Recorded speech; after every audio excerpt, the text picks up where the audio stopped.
नमस्कार, रोखोक मराठीच्या या नवीन व्हिडिओमध्ये तुम्हा प्रेक्षकांचं स्वागत आहे। आपण नाशिक जिल्ह्यातील मतदारसंघाचा आढावा घेतोय। मंदिरांची नगरी कुंभनगरी ही नाशिकची खरी ओळख आहे। ही ओळख ज्या परिसरामुळे जगभर झाली तो पंचवटी गोदावरी काठाचा परिसर ज्या भागात मोडतो तो हा नाशिक पूर्व विधानसभा मतदारसंघ आहे। या मतदारसंघात भारतीय जनता पक्षाचे राहुल ढिकले हे विद्यमान आमदार आहेत।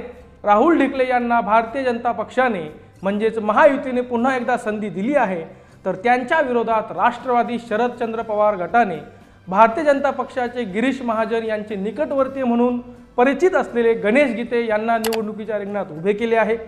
राहुल ढिकले विरुद्ध गणेश गीते या लढतीकडे आता सर्वांचं लक्ष लागले आहे।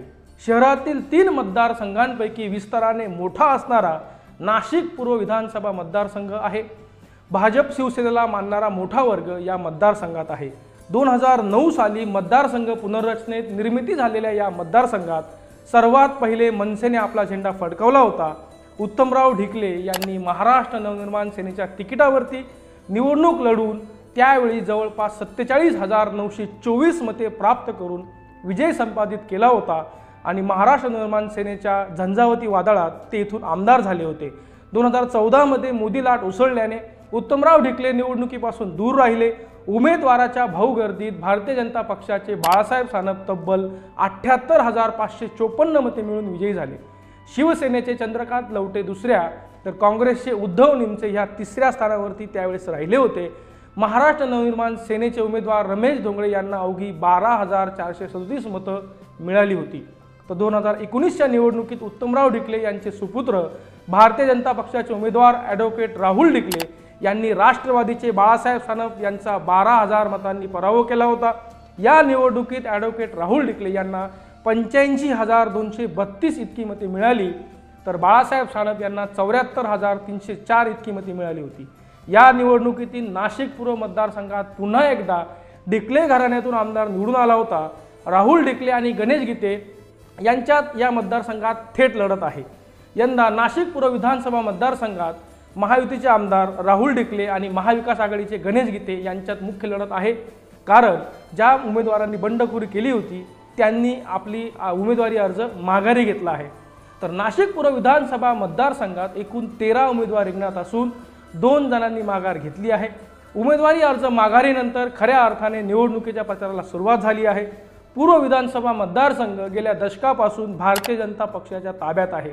यावेळी महाविकास आघाडी आणि महायुती या 2 उमेदवारांमध्ये अटीतटीची लढत बघायला मिळेल अशी शक्यता आहे, परंतु राहुल ढिकले यांना पराभूत करणं उमेदवारांना अशक्य जाईल असं या मतदारसंघात चित्र आहे। या चुरशीच्या लढतीत कोण बाजी मारणार हा सर्वात मोठा प्रश्न आणि या प्रश्नाकडे सर्वांचं लक्ष लागलं आहे। या निवडणुकीत जातीचा फॅक्टर, जात फॅक्टर हा कळीचा मुद्दा राहण्याची शक्यता आहे। या मतदारसंघात छोटे मोठे पक्ष व अपक्ष मिळून 13 उमेदवार रिंगणात असले तरी मुख्य लढत हे भारतीय जनता पक्षाचे राहुल ढिकले आणि राष्ट्रवादी काँग्रेस शरद पवार म्हणजेच महाविकास आघाडीचे गणेश गीते यांच्यात लढत होणार आहे। भाजपकडून इच्छुक असलेले माजी आमदार बाळासाहेब सानप व स्थायी समितीचे माजी सभापती उद्धव निमसे यांची भारतीय जनता पक्षाच्या पक्षश्रेष्ठींनी मनधरणी केल्यानंतर त्यांनी राहुल ढिकले यांचा प्रचार सुरू केला आहे। राष्ट्रवादी शरद पवार गटाकडून अतुल मते आणि जगदीश गोडसे इच्छुक असताना त्यांना डावलून गणेश गीते यांना उमेदवारी दिल्याने त्यांची नाराजी दूर करण्याचा प्रयत्न हा गणेश गीतेंकडून आणि राष्ट्रवादी काँग्रेस शरद पवार पक्षांच्या नेत्यांकडून सुरू आहे। गणेश गीते हे 2017 मध्ये भाजपचे नगरसेवक म्हणून निवडून आले होते। सलग 2 वर्ष स्थायी समिती सभापती होते। भाजपकडून ढिकले यांची उमेदवारी लवकर जाहीर झाल्याने त्यांना प्रचाराला अधिक अवधी मिळाला आहे। गीते यांनी प्रचारात गती घेत मतदारांच्या गाठीभेटींवर भर दिला आहे।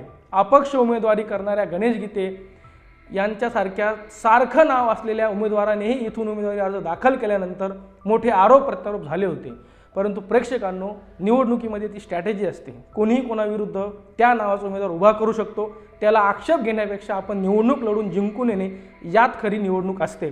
पंचवटीसह नाशिक रोडचा भाग तसेच मखमलाबाद, म्हसरूळ, आडगाव, नांदूर, मानूर, दसक व पंचक या 7 गावठाण व मळे परिसराचा या मतदारसंघात समावेश आहे। शेतकरी, शेतमजूर, कामगार, व्यावसायिक असा संमिश्र लोकवस्तीचा हा मतदारसंघ आहे।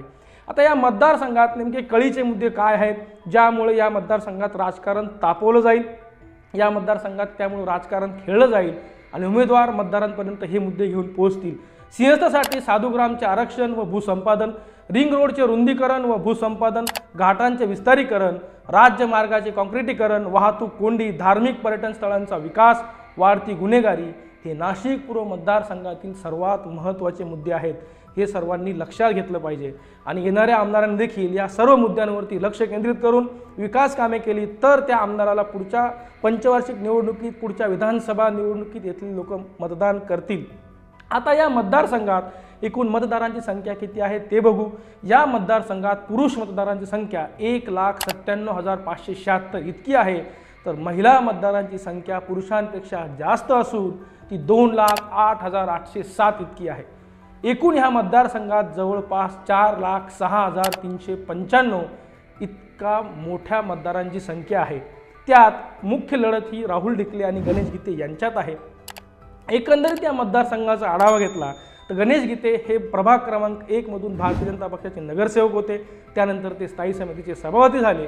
त्यांचा जनसंपर्क विरुद्ध राहुल ढिकले यांचा जनसंपर्क याची जर तुलना केली तर राहुल ढिकले हे जनसंपर्कामध्ये पुढे आहे।